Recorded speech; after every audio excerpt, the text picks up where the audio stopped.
Hello, everybody, and welcome to 2025. Happy January 1st, wherever this finds you. My name is Natalie, and I'm a consciousness energy intuitive. And so, what that means is that I look at intuitively what is stored in the collective consciousness, and you can consider it as, if you will, like a energy forecast similar to a weather forecast, where I get an understanding of what's going on the mental, emotional, spiritual, and sometimes how it's coming into form, the physical way. And I guide you into understanding how it's moving. And so today, what we're actually going to be looking at is how, or what the signature of January is. And in that signature, how January is the introduction to that. And then we're also going to be looking at the other area, which is, are you in impossible syndrome? How you might be your own worst enemy in that area. And lastly, we're going to be looking at create, create, create. So wherever this finds you, I hope you stay tuned and let's get into this.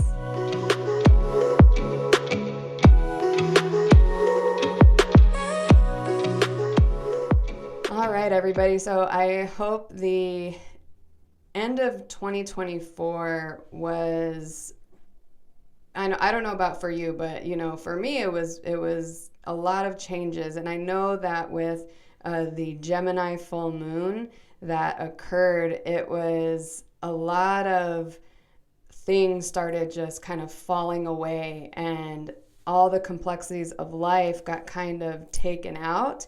And it led for at least for me, was an end of the year to be a little bit less chaotic. So I don't know how December was for you, but the beginning, it was interesting for me. So, hopefully you got through the end of the year feeling a little bit more calm, at peace, and within yourself. And you enjoyed closing out that year, maybe enjoying the fact that the new year started on a new moon, which is beautiful, and I love that. So I hope it was fun for you to set true new intentions, to meet both the astrological new beginnings, but also the calendar new beginnings. It kind of all came together, right? So to kind of give you guys, for those of you who are new to me, I like to explain why I call myself the esoteric practitioner, because it is a study of information that is widely out there. I don't want to make this about me.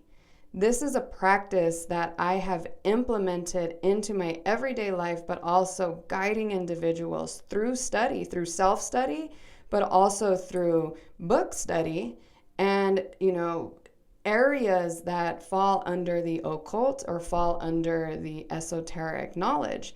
So this is why I like to call myself the esoteric practitioner, because it kind of brings the focus to the word esoteric, and to understand that you all have access to this information, but you can think of me as your coach, as your guide, or the one that is going to be guiding you into putting this stuff into practice and into motion.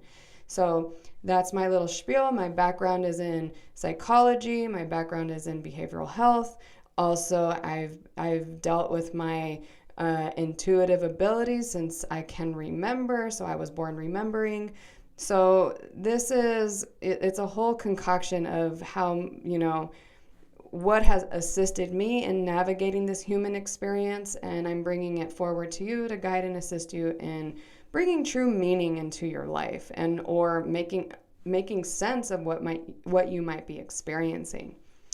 So that being said, we're done with talking about my practice. You can head to sacredpathtransitions.com to book a one-on-one coaching with me, one-on-one session with me. You can follow me on Instagram, Pinterest, or other platforms that I have. I don't really use Facebook. I'm just giving you guys that information. But let's look at the month ahead, and perhaps a little bit about the year ahead. All right. So January 2025 begins introduces. It introduces the underlying message of empowerment. or the underlying energy of empowerment. So what could that look like for everybody? Okay, so what I have explained to a lot of my clients over the years is that we are on a path of ascension. And in my belief and in my perspective and how I'm perceiving and understanding the insight that I receive as an intuitive is that it is a state of conscious awareness and consciousness as a whole. And so what that means is we are waking up at, I want to say, at an extremely fast pace, but we're coming more online to what has suppressed us, what has, and it's not just in, political systems, it's not just in bigger systems that many people are very aware of. There are systems that are within us, and for some of you, you understand, the concept of the chosen ones, the ones that are here to get rid of generational curses or generational traumas and all of that. So, this is us coming online to what has held us down, if you will. So for January to introduce this energy of empowerment doesn't mean that by the end of 2025, everybody's going to be fully empowered and fully, in their power, if you will. It doesn't mean that. What it means is that we are getting the momentum, we are getting the understanding, people are coming online more and more. We saw that starting in 23 and 24, but now it is becoming abundantly clear that there's no going back. There's no going back to people saying, wait a minute, starting to question, bringing their critical thinking online, which is beautiful in many ways. So the visual I received was for those that are on this ascension line, and that's where I forgot to get into is, we have this, and I'm trying to make it so it makes sense on your end, but so we have the front runners on this end that have, like, if we were to do it like a scale, and we have those that are bringing in the end, bringing in the closing. It's not to say, if you're a front runner, it's not to say you're a special chosen one type of thing. It's not saying that at all. I'm not here to create competition. And I'm not saying that those that are at the other end of it is, lacking in anything. If anything, this is very important that it cleans up good as well. We all have our place in how this comes to fruition and how this improves humanity as a whole. So to always put our egos in check and say, hey, wait a minute. If I'm a front runner, I have a very important role, but I'm not the only one that is a part of this process. There are people that are at a different rate and a different speed that are going to be doing the tail end, and we're all a part of it. Okay, so those, though, that are at the front runners end of this conscious awareness have moved into a state of empowerment already. They have moved into a place where they can start now helping others in a way where I think you all know that saying, in a sense, where if you're on an airplane, how you have to put the mask on before you help others. Well, in this case, for those that have been moving through traumas, have been waking up to themselves, have been bringing both hemispheres online, that are, coming into wholeness, into oneness, that are also coming into, their highest version of themselves. Those front runners that are at that, point are going to be able to now take, when they have the mask on, they're going to start being able to help others now, waking up. Now it's kind of like, well, yeah, they've been doing that for a while, but this is a different level because so many more people are going to be waking up, which is refreshing. And also it can be challenging in its own, but the vision I had was people on the ground that had this dust removed or had the, like, if they face planted from an injury, and they're just kind of waiting to like wake up. Those that are at the front runners are going to be tapping them and saying, hey, you're good. Hey, you're here. Hey, we're here. You made it. And so when I talk about that, that's kind of like 3D consciousness, 5D consciousness. There's a lot of stuff online about that. I don't want to get into that here. We can also talk about that on a one-on-one to go further. But I will say that those that are, have made it to that other side and have, continued into their trajectory of ascension, they're able to now look and find those that are starting to come to and say, hey, we made it. You're here. You're good. That was hard, right? That sucked. Or that was beautiful and it was still painful. I like to talk about how, it's not all love and light. We have to have a balance. We can't spiritually bypass everything and put everything into the positivity. Like, we have to have a balance of understanding that not everything is going to be easy, and yes, we can put positive spin on things, but please hold the journey of the challenge sacred and understand, like, you went through that and that was hard, and it's okay that it was hard. So that's what the front runners have the capacity to do, is have a level of compassion and say, hey, we're here. You did it. You worked your ass off. Good job. So we're going to be coming into a time of conceptualizing that, understanding that, and people kind of like, okay, now what? Which takes me into now the next area that we're going to be focusing on, which is, are you in impossible syndrome? Now, I'm not saying I coined that. That just came to me as I was prepping for this. But impossible syndrome is interesting to think about, because we have imposter syndrome, right? So that those both can work together, because, for those of you who are practitioners or who are questioning their ability to reach for the stars, reach for their dreams, go for it and do things, and they struggle with imposter syndrome, what I would actually ask you to break down, is it because you have been programmed so much to think that everything is impossible? So maybe you're not an imposter at all, but you have some area inside that's saying, this is impossible. I can't do that. And then you start thinking, well, I'm an imposter because, I did this, I haven't done this, I haven't done that. But what comes online for me more and more is to understand that, and I just had this conversation with two wonderful women recently, how people are going to start coming online to find out the fakes, find out the individuals who are not embodying what they say.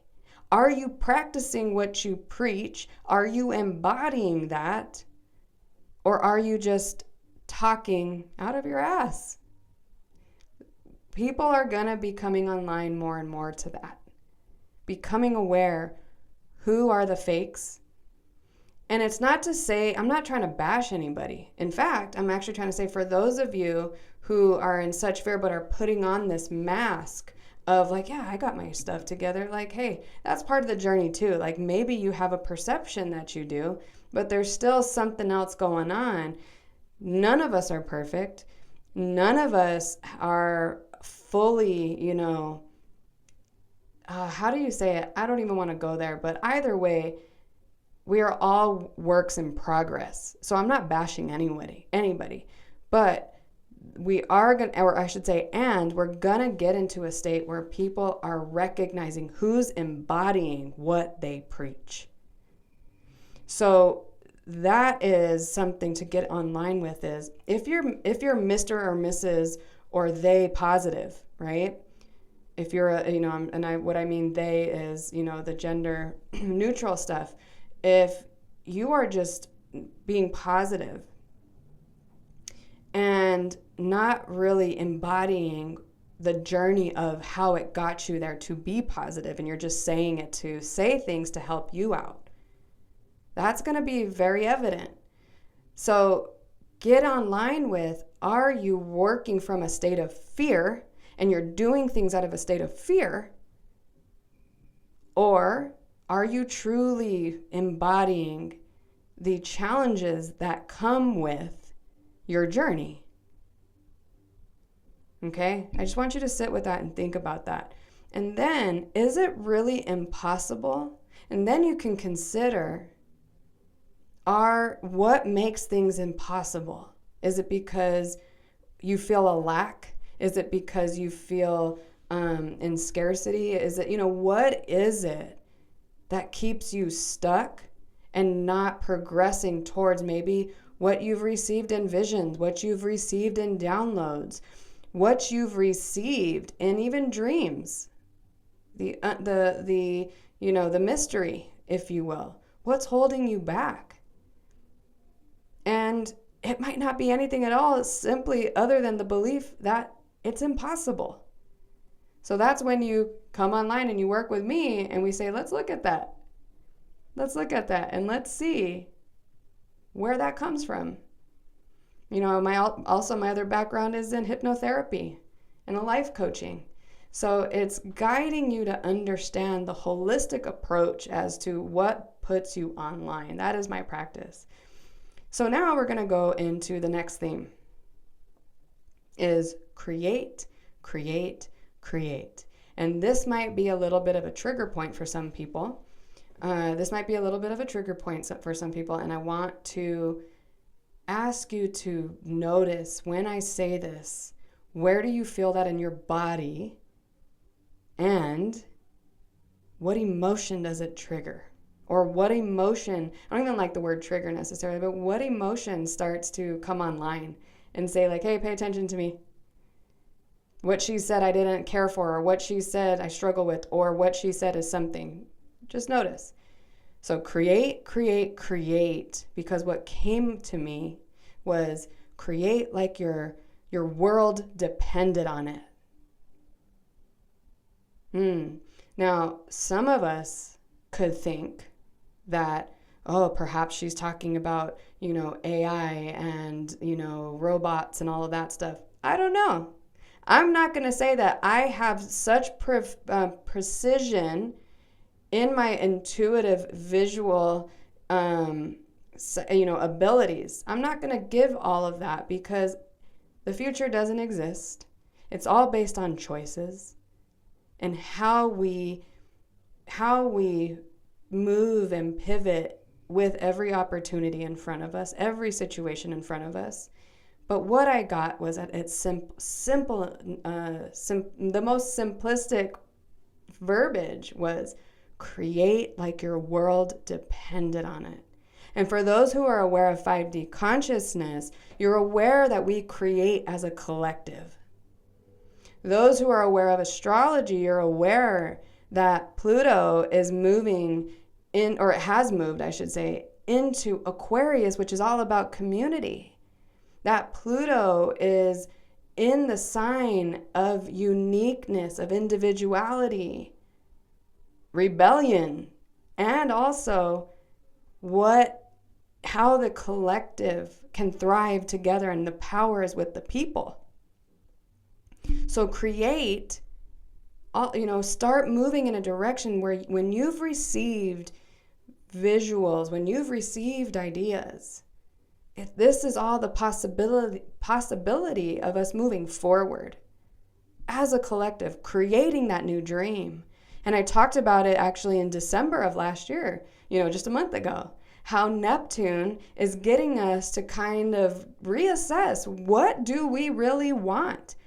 So for those of you who know your birth chart, look where Neptune is at the 27th degree, and by April of this year, it's moving into initiation, into getting this dream started.